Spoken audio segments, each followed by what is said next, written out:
As a Christian, I consider Jesus a prophet, but he's a prophet of the one God. There's not several. As a Christian, I worship Allah.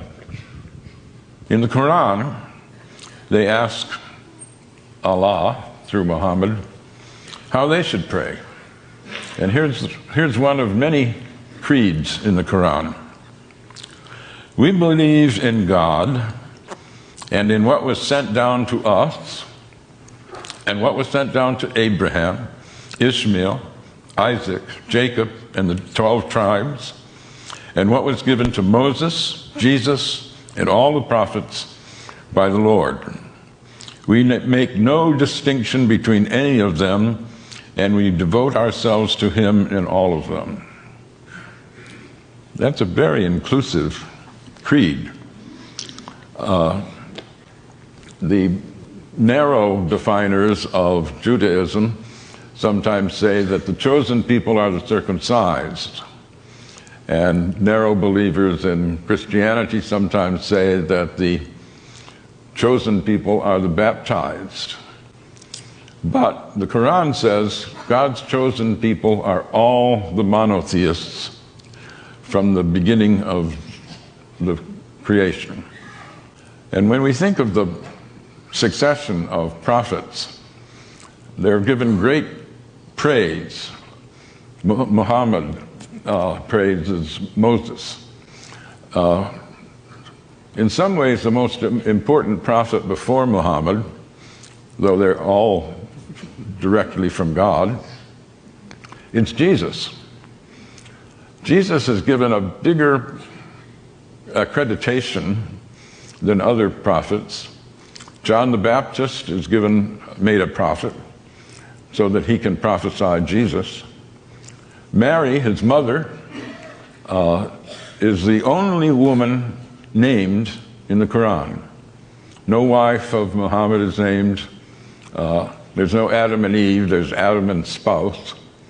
But Mary is not only named, she's made sinless. She conceives Jesus in virgin birth. She is tremendously honored. So one asks, if this is such an inclusive founding document of the religion, what is it that people object to? It's pretty easy to misrepresent Islam because so few have read the Quran. This book I published is a product of my shame. I was embarrassed. After 9/11, I was talking with a group of friends, academic friends, and we were wondering, is this really an Islamic event, the 9/11 attack? And at some point, people asked, well, who here has read the Quran? None of us had. And a friend of mine said, not even you, Gary? I thought you were a student of religion. And I said, yeah, that's the problem. I'm totally ashamed. And so I went and have been trying to repair that stupidity ever since. But I've tried in a lot of venues to ask how many people have read the Quran. Dare I do it now?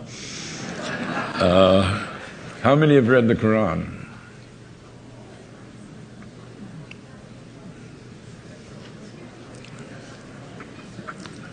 A minority, certainly. Well, I don't want to shame you, but I do. I think we should all be ashamed. We're throwing our weight around in a world where almost a quarter of the population are Muslims. And not to know, how can you say the Islamic State is a false construct if you don't know what true Islam is. One can only hope that more people will use freedom to do things like read the Quran rather than hate the Muslims.